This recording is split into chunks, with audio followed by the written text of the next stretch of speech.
Hi, everyone. Welcome to another edition of our podcast today. Today, I am glad to introduce Kate Warnock. She is a friend of a friend and a deep experience in healthcare. And our mutual friend said, "Oh, you just have to talk to Kate. You have to talk to Kate." So, okay, great. Well, so I had a pre-interview with Kate and was impressed with what she had to say, and I invited her to join us on the podcast. She's worked currently a senior director of communications and brand strategy for Forcura. Previous experience includes Blue Cross Blue Shield and lots of other things. First of all, welcome, Kate. Thank you so much, Stuart. I'm thrilled to be here. I'm happy to have you too. I love that background. It looks real. This is part of our brand strategy. Is everyone wants to work for Forcura because it looks like this is like our home. So I love it.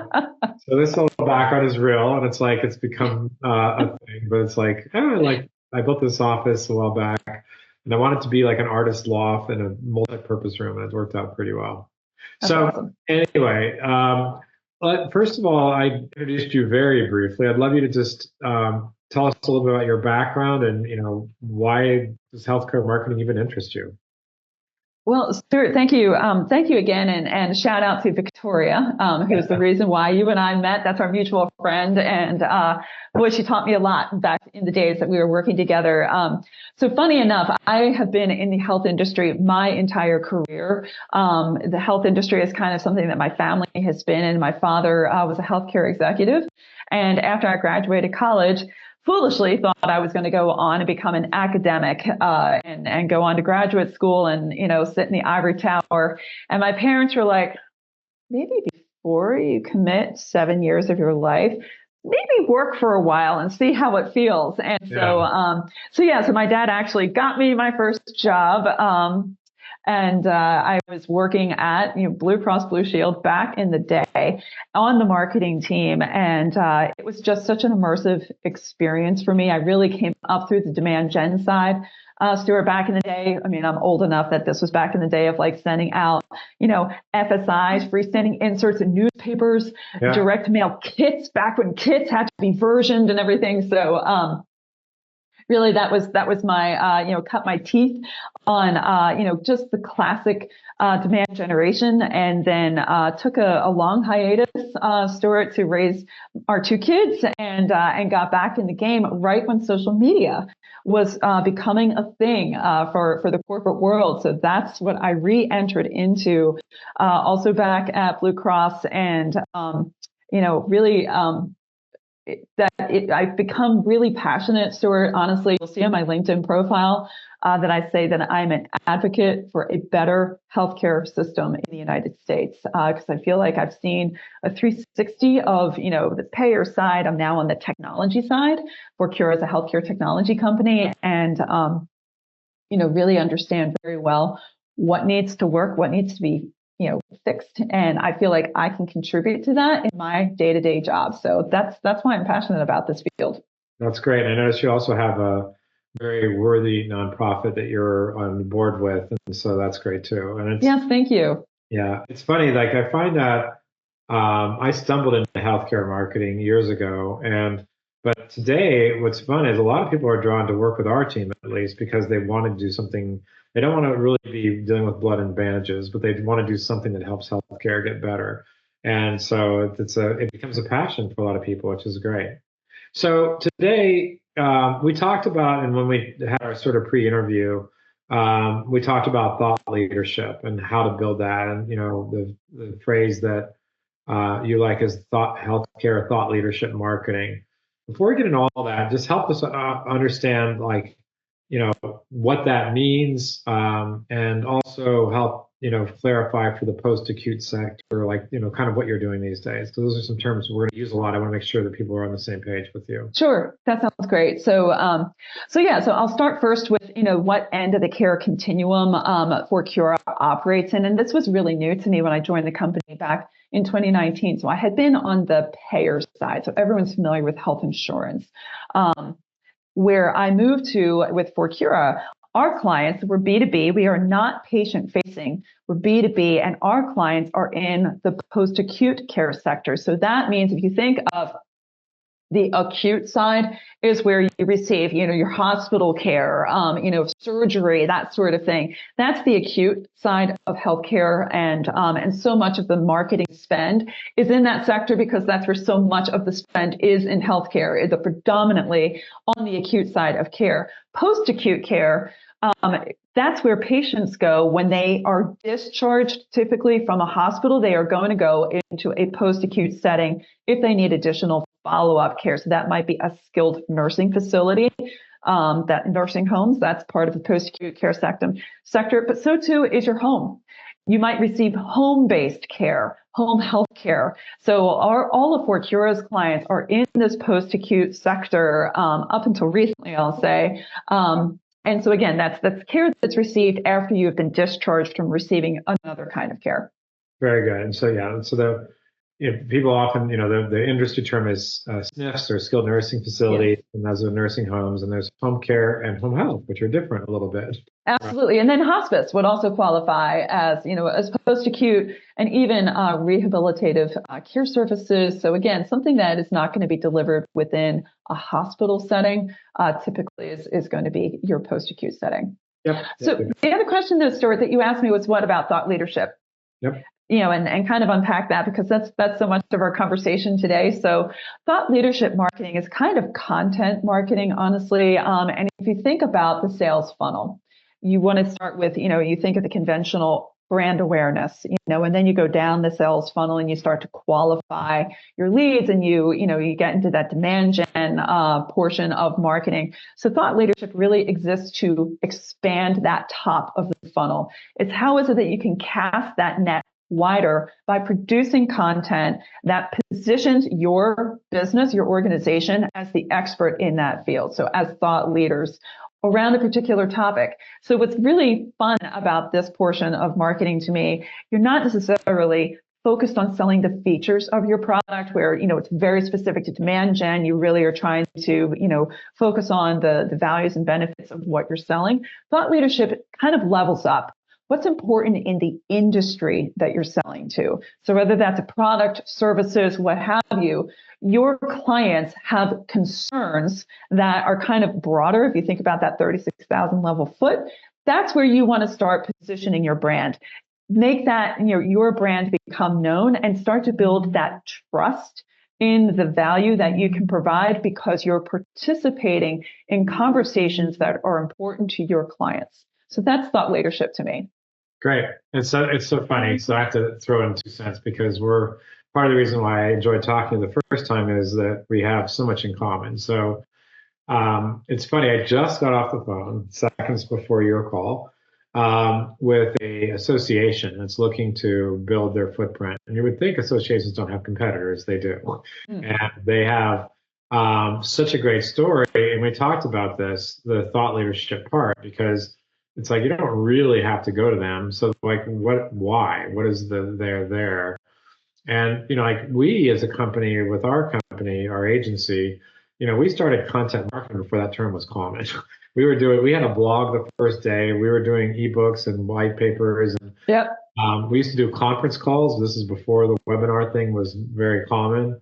And we built our company on this. So I love this stuff. I mean, we are, in fact, on a podcast. So there's something about that. So I would just say that the idea of content, though, and I'm really curious to hear your thoughts about the thought leadership, but as opposed to content marketing, because I feel like so many people just do content marketing because they feel like it's something they're supposed to do, but they're not really accomplishing stuff. They're just doing stuff. They're doing tactics. Right. What are your thoughts there? Right. So I think the difference might be, content marketing, especially with our AI tools, right? Generative AI, that you can now prompt whatever tool you're using, ChatGPT, HubSpot, whatever, they all have an AI integration now. You can prompt them with the topic and it spits something out, and people feel like that's good enough and they're going to publish it, and that counts as content marketing. To me, thought leadership, the distinction is you have a perspective on a particular topic and you bring with that perspective expertise that you can weigh in on something. You can provide value to your client, that it's something that if I was going to search for, it's going to help me do my job better. That to me is thought leadership, where I can read something, I get something from it, and it makes me, more informed. It gives me, perhaps new resources to look at. It's something that it's the utility of the content that I'm putting out there. So again, content marketing could be just a generic whatever. Thought leadership, you really have to earn it. And so I think that's where, with your organization, I'm sure, you really have to find the right opinion, the right perspective. So what are the conversations you want to join? What is it that's going to advance your industry position? Because you really can back it up with people that when you put them on a stage, you feature them in a podcast, you're going to have them quoted in a white paper. It really resonates and it makes sense. And, there's intelligence behind it. So I think that's why it appeals to me. As I said, where I thought I was going was, so I was going to be an academic. So I was really used to doing research. So you kind of know the difference when you read something that's really well crafted, really thought through versus something that you could kind of tell someone rushed out the door and it's just one of dozens of something that's going to be produced that week. There's a difference in the value and in the integrity of that piece.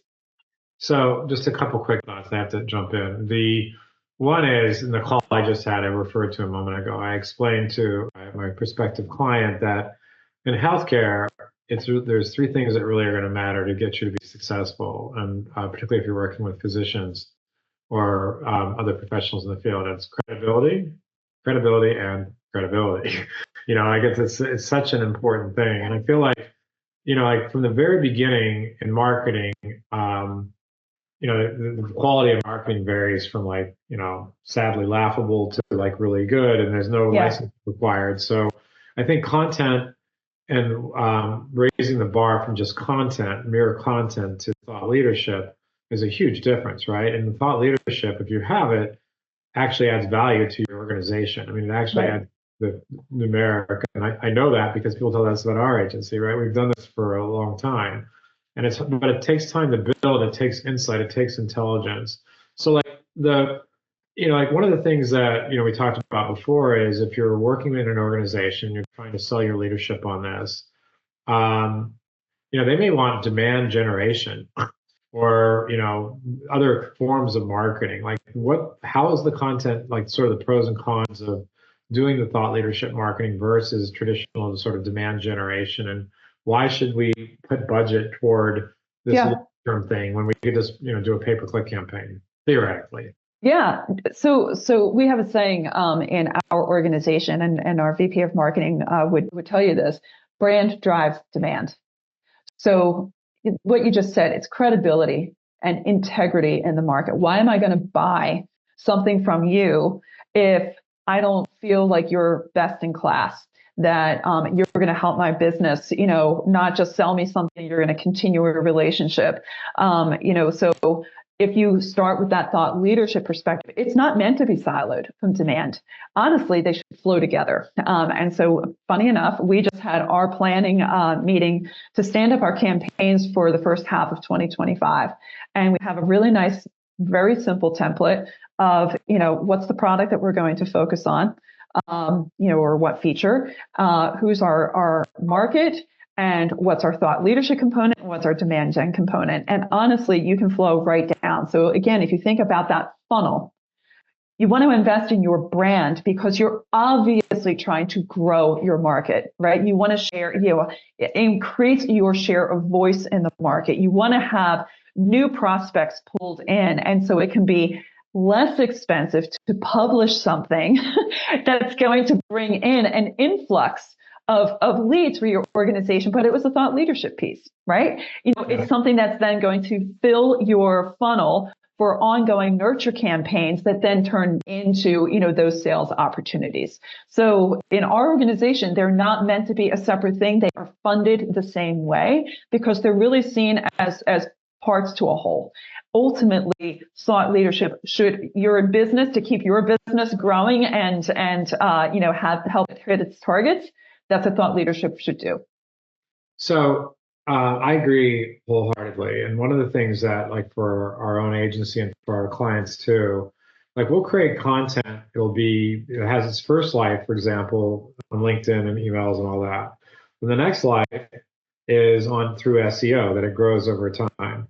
But even there, it's not done because then it's credibility on the website to new visitors.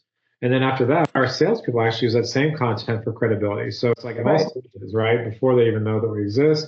But even at the sales process, if it's good content, we use it all the time. On almost every meeting I have with a prospective new client, and many with existing clients, like, oh, I have something on this. Let me send this over to you right now in the chat. That is such a credibility builder, and it's also just easier for us. So, for example, yesterday we were talking to somebody who has an app they want to roll out to cardiologists. Like, well, here's my webinar on B2B marketing to doctors. This will be really helpful for you. So it's like that's from not so much from a sales standpoint, it saves time for me to be able to do and have that kind of stuff on the shelf. And it's also the credibility factor. I do want to go back to something you said earlier because I'm big on metaphors, as you get to know me, Kate. So, like in the music industry, it used to be that I got this from Rod Biaggi. Rob Biaggi, he's a music guy on YouTube. But in the old days, the classic old days, it used to be really hard to put together an album and put together music, and it required absolute perfection in musicians and recording studios and all that. And it was also difficult to consume music. You had to go buy the album and take it out and unwrap it. It was like a thing. Now it's like it's really easy to create music and it's really easy to buy music. So while that's great, it's something that's been lost along the way. And with content, I think it's the same thing you just mentioned. Like it's, going from really thoughtful content to just stuff. And like what happens is things change. So for example, like for our own newsletter, for example, our engagement rate compared to what it was 10 years ago is different because there's just so much out there. Right. And so it really has to be strong content, in my opinion. So how do you guys focus on trying to stand out with just a glut? Because anybody can call themselves a marketer, anybody can go to ChatGPT and come up with an article. Completely. So what is it? I think the easiest thing for anybody who's listening to this and they're figuring out how would I get started? Look at your IP, right? What is it that your company is really known for? What do you do exceptionally well? And the funny thing is with thought leadership, it doesn't always have to be related to selling your product. It could be you have a phenomenal engineering team and they've got a relationship with a third-party vendor that they use. It's a really critical relationship. They're very high, highly functioning users of this software sort of thing. You might actually want to look at your engineering team or, the head of engineering and suggest that, they have a case study, position your expert user for this third party tool, especially if they're really well regarded in the industry, if they might have a speaking opportunity, if they have user conferences or that sort of thing. So, you can really look at what is it the intellectual property that you're really known for? What are the relationships that are super strong, that are really, again, high value to your organization, but you also think, an outside vendor that has that relationship with you would really want to promote that too, to help them make new sales. So really thought leadership doesn't have to be limited to your actual product. It's for funding, that's going to be the most obvious direction, right? That you want to focus on something that's obviously going to generate sales and revenue for your organization.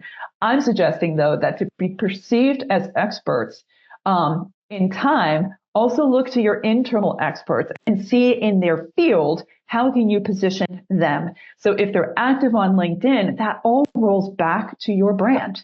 That all then is that perception of an organization. I know if I'm going to be working with a new vendor, the first thing I do is I go to LinkedIn and I looked up the executives. Where do they work for? How long have they been in the industry? Are they publishing something? Are they being cited in articles? So, again, encouraging your leaders to have a pretty active social presence is only going to benefit your brand. It's going to obviously be good for your individuals, but it's going to roll back to your organization too. That's a great point, and that's relatively new. Like we saw in the hospital market, you have all these doctors running around. Somebody might actually want to talk to them and see, how they can work. But also, like you mentioned, on the nonprofit side, the SaaS businesses that we work with, the telehealth, like all of these things. And you're right, it's just a different thing. How do another way to stand out, I would assume from your standpoint would be sort of having that point of view. Like, how do you get that out of people? Not just the facts, man, but like the point of view or the personality. And is that something you find is an important factor to bring things to life?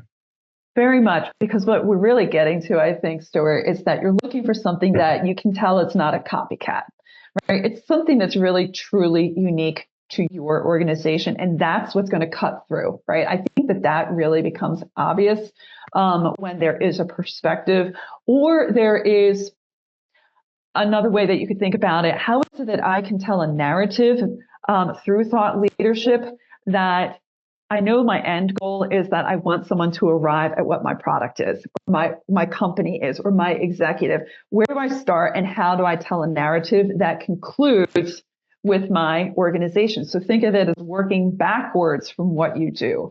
So a great example of this in our industry, our post-acute industry, we see generative AI is not everyone ran towards it in our, and I'm sure that that's not unfamiliar to you too, Story. Some people, Right. It launched on the scene November of 2022. It blew up. Everybody's like, oh my God.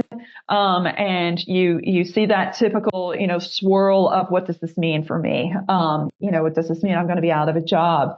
Is it going to help boost my productivity, or can I trust the output that I'm getting from Gen AI? So for Cura, we ran towards this technology in a very careful way. We have experts in-house that actually have master's degree in artificial intelligence. I mean, we're very well positioned to look at this technology and say, what's a safe way forward to actually help solve problems for our clients.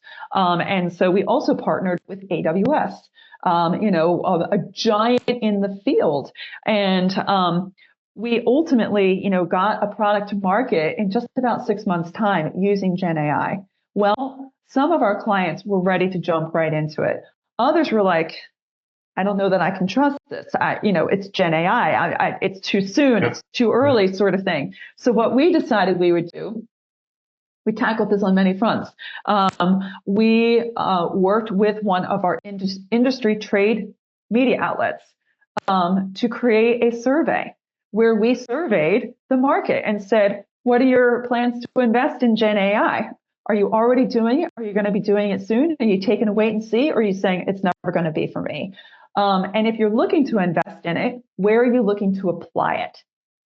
What problems are you trying to solve with it? And if you're not investing in it, what would help overcome those barriers? What are the concerns, and what would need to happen for you to become a little bit more open to the thought of using this technology? We literally packaged this into an ebook. And not only did we get those thoughts, we also then correlated it back to what percentage of your business is reimbursed by Medicare Advantage. In our sector, Medicare Advantage does not pay our providers very well. It actually pays far below your traditional Medicare reimbursement. And so how does that lever, if most of my business is being reimbursed by Medicare Advantage, does that make me more likely to invest in this tech or less likely to invest in this tech? Because we had a feeling there was a relationship between the two. We also asked, what's the size of your organization? And again, in our sector, size correlates to patient census. So how many patients are you taking care of on an average day? The larger ones are going to be over 800 patients. The smaller ones are much less than that. So again, looking for the opportunities of what's a narrative that we can tell around a topic that's super critical to our sector that I know ultimately is going to end them at Forcura's doorstep. So we just produced this report. We're super excited. We're getting all sorts of leads off it, but we're also going to have an in-house webinar where I have our CEO and two of our clients are going to be talking about the results and giving color commentary. And then we also have a speaking opportunity for our CEO at this media outlet, has a conference in December, and he's going to be on a panel talking about these results. So, I mean, we're getting lots and lots and lots of different ways to talk about generative AI in a way that shows our authority, gives us an opportunity to say we totally understand the market conditions that might make you run towards it or hold back from it. And here's how we're deploying it. So it's giving us, this foundation, this kind of irrefutable proof that we really know what we're talking about. And by the way, aren't you curious about where you stand compared to your peers? Is your peer down the street running towards Gen AI, or are they holding back? Is it going to give them an advantage, or is it going to give me an advantage to wait and see? So I think it's just thinking about topics, Stuart, that there is curiosity from your end users and figuring out what's the right way for me to take what we're doing and position it in a way that's going to make someone feel like, okay, these folks are definitely the authority. I love it. And I think that another thing you didn't mention there is you're leveraging one idea across multiple channels, which is great. Yeah, I think, absolutely. And also it's inspiring to me because I do this too, but it's like, as we're talking, it reminds me, have I done that lately? Am I doing a good job of that? So it's like, that's what's stimulating about podcasts, because it's like, yeah, that's like, okay, we do that, but I haven't done that for a while. I'm not focused on that. So I love it. That's fantastic. Stuart, I have one more thing to share. So, as again, part of this, is there anything more buzzworthy than Gen AI? I don't care what vertical you're in, your industry is talking about it. So I mentioned that we've got these internal experts that have all of these degrees. On social media, we created the AI Authority campaign. So on LinkedIn and Instagram and Facebook, we're not active on X. You are going to see whiteboard sessions with our chief technology officer, our head of data science, our head data engineer.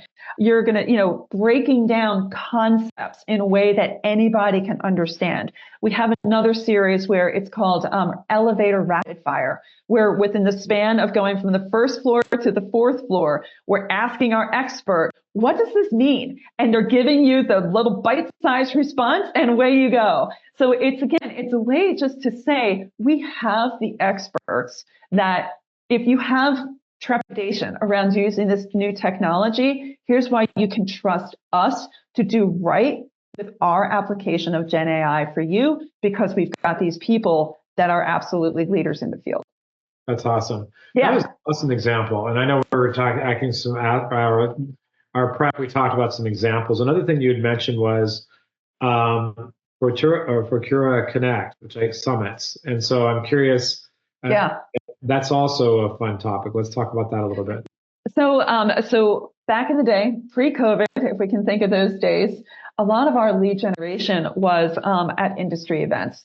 There were state shows, there were, big association shows, everything, and most of our sales pipeline was generated at these conferences. COVID comes and poof, that's all gone. Yep. What are we going to do?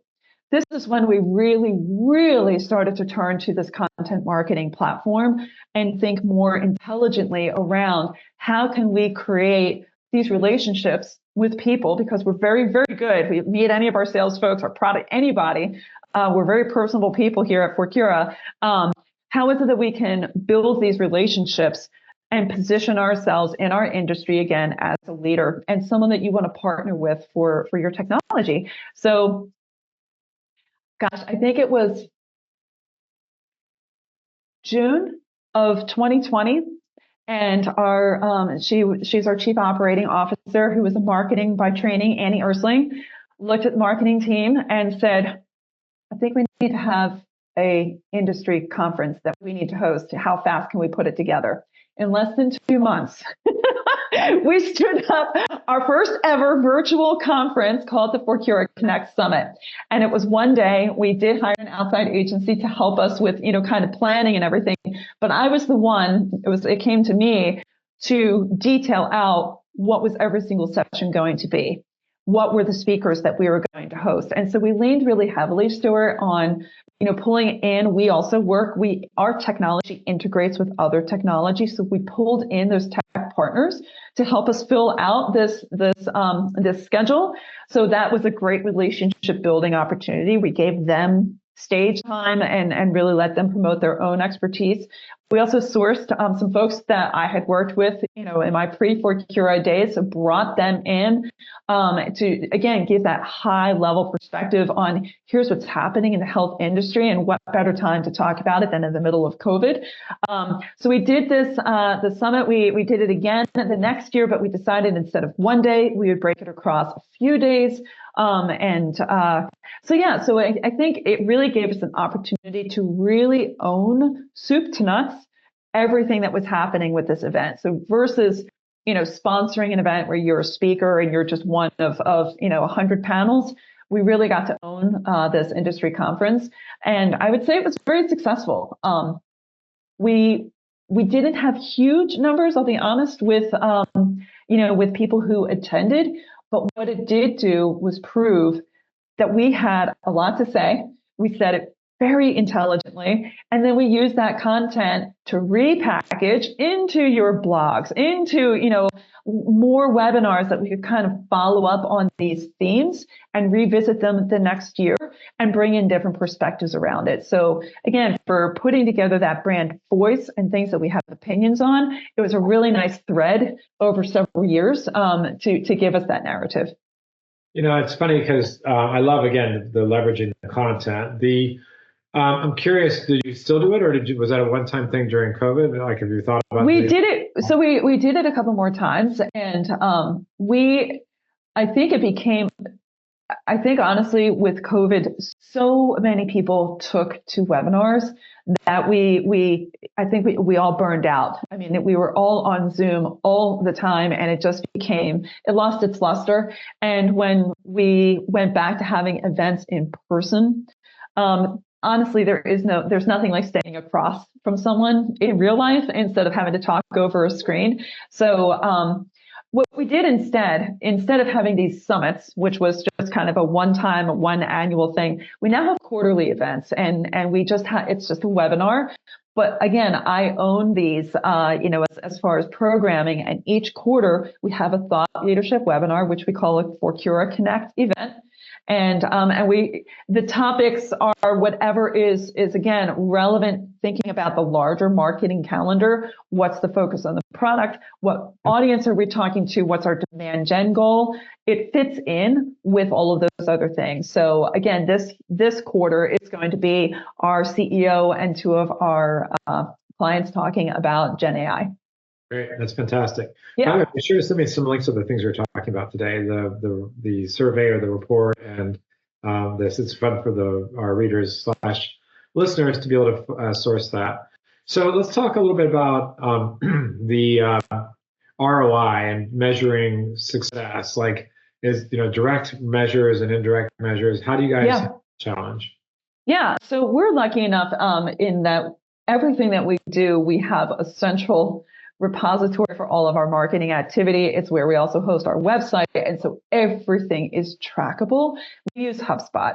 So HubSpot, is our web hosting, and it's also our CRM. So any sort of registration for a webinar, I'm able to see how does that influence a deal down the line. What kind of pipeline does it drive, and ultimately how many sales, because everything is tracked through this one platform. So we're so fortunate. I've been in other business environments where you don't have that easy connection of, your thought leadership to the ultimate sale. Here at Forcura, we do. So, but it's also, your kind of event-specific metrics. Obviously, you want to look at the number of registrations. You want to see the number of people that actually attended live. You want to see what your click-through rate is for content and post, and hopefully, again, anybody who's really on their ball, you're monitoring those individuals and you're kind of lead scoring them so that you can then direct your marketing activity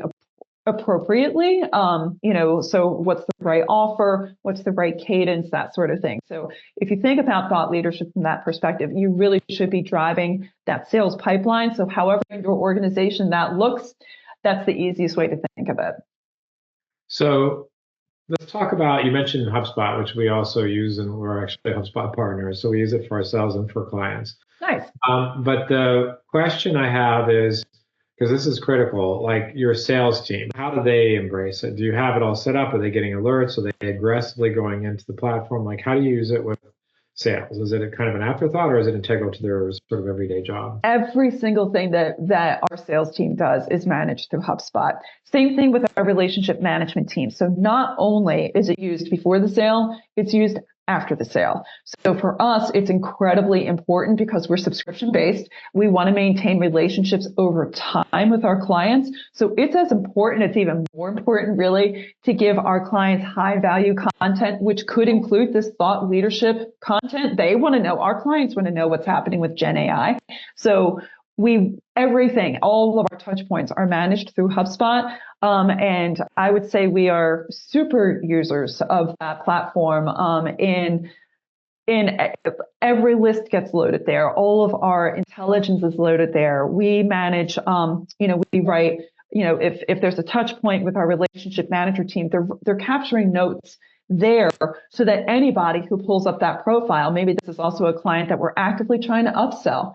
Our sales team wants to see what's the most recent contact. What's the temperature of this client? Are we in the green status? Is everything going well before they reach out to them for a sales opportunity? So everything is managed through HubSpot and Forcura. So that's great. For those of you that may not be as familiar with HubSpot, HubSpot is, at its heart, evolved to become a marketing automation platform, but it has a CRM, and we too use it as our CRM. We don't use it as just the marketing automation. We used to have Salesforce.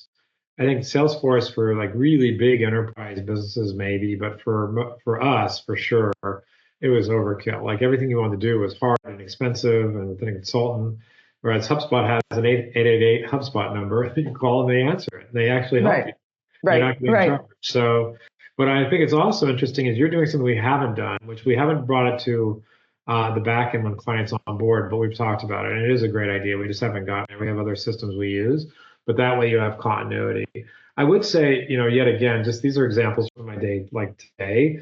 I was sharing with a prospective client just how fast people go to your content, and I think it's important for our listeners to understand. Like I will see boom, boom, boom, boom, 4 or 5 pages like that fast, like within 7 minutes they'll inquire. And they may click through and download the ebook, but then they just keep going. They don't even read it. They just keep going. So recognize that even if you're writing long form, you have to be able to handle the short-term impulse because there are people that hang out in the weeds for years.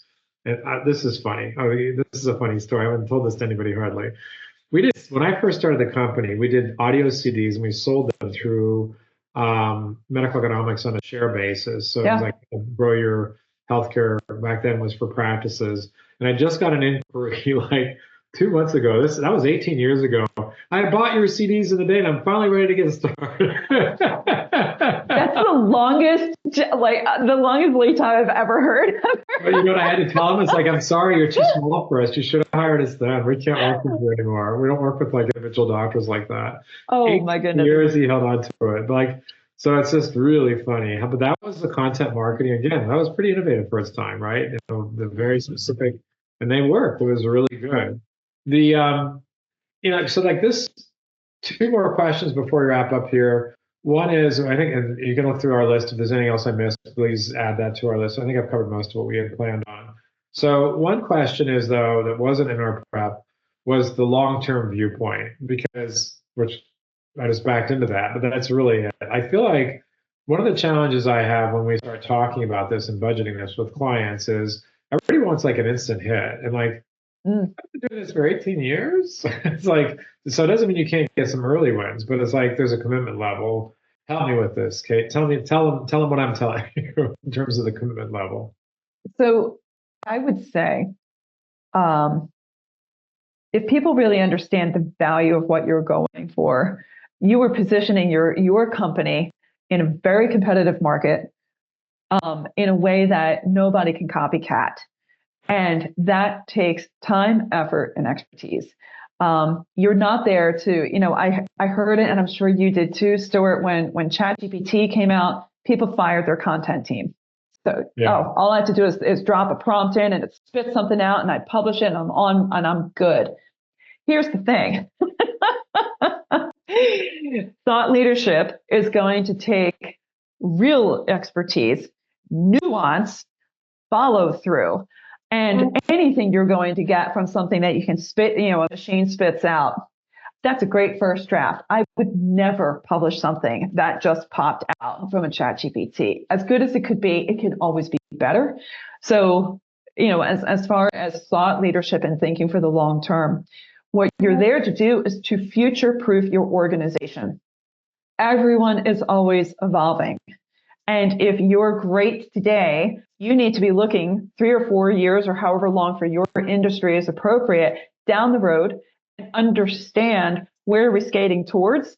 What are the needs going to be? How do I get our voice, our brand known down there so that by the time we've evolved to that point, my market's ready for us? That's a really good point. The idea of future proofing. And that's so true. And I don't know. To me, again, being in this world of healthcare, to stand out from just being an ordinary marketer, that's why we went through this category from day one. I mean, I still get inquiries from the first blog we wrote. I wrote a blog sort of tongue in cheek about how to market to doctors, and I still get inquiries from that. That's 18 years ago. But that one was in particular just kind of a fun one to write. You can look it up if you want. Stuart, to kind of, tag on to that, we also use thought leadership. Think of it this way. You're going to have new markets that you want to enter into. If you try to sell something, it's like walking up to, someone at a cocktail party and ask them out on a date. No one's ready for that, right? I don't know who you are. So we use thought leadership again this year. We're expanding into your sector, the physician sector, because what we realized is that, again, we work so closely with our clients.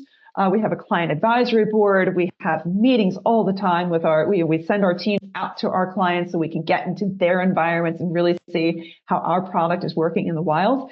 But we recognized that the problems that we were solving for our clients could be solved by the physicians that they have to work with every single day. There's one thing that connects a home healthcare agency in particular to a physician is that the home healthcare agency has to get their care plan signed off and authorized by a physician before they can bill for those services. So I might have someone who was sent home and yes, they had a referral for home healthcare by the discharge planner, that sort of thing. And the person just had a hip replacement and they're going to need to have some wound care and that sort of thing in the home. Well, my agency accepts that patient into care. I just spent 30 days delivering care. Cost me $4,000 to care for that patient. I don't get to bill for that until the physician signs off on that order, and then I'm allowed to bill. So there is a real connection between our clients, a lot of our clients, and the physician community. Yet the physicians aren't necessarily compensated or incentivized to take the time to review those care plans, sign off, and send them back to our clients in a timely manner. We recognize that our technology could be installed in the physician offices so that it would remove all the friction points.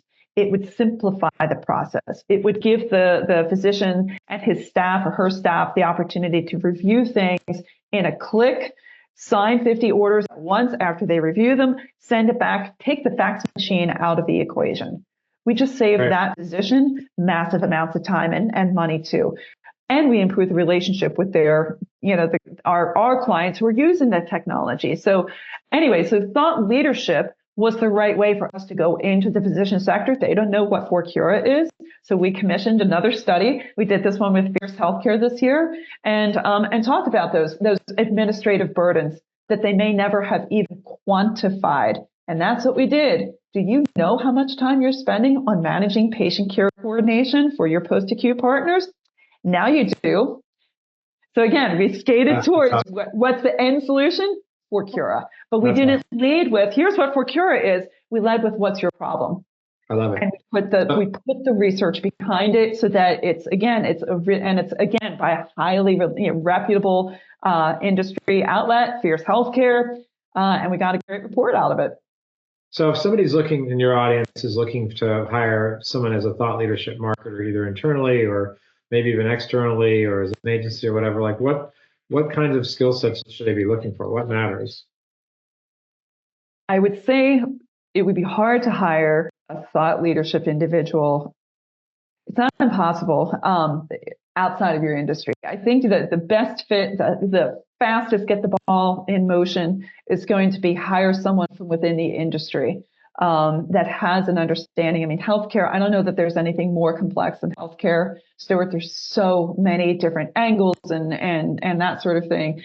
To hire someone cold from outside in, I think it's going to take longer to get that person up to speed because we're so highly regulated. And you need to understand, how things work. So I personally would have a bias to look to someone who at least had a healthcare background. It doesn't have to be their most recent, but boy, you're going to get someone who I think is better equipped to get them up and running. I would absolutely look for samples of their work, and hopefully, again, to your point, multimodal. Have you produced webinars? What kind of white papers have you put out? What's interesting content? Your most interesting content. I would be able to maybe even provide a prompt to the individual and say, what would you do with this topic?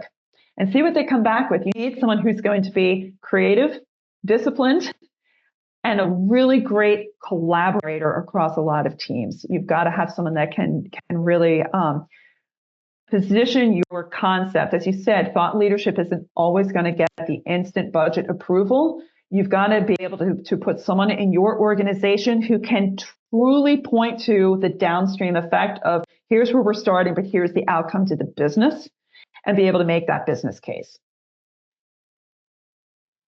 Great. Kate, that was awesome. So much fun to have you today. My dog is barking.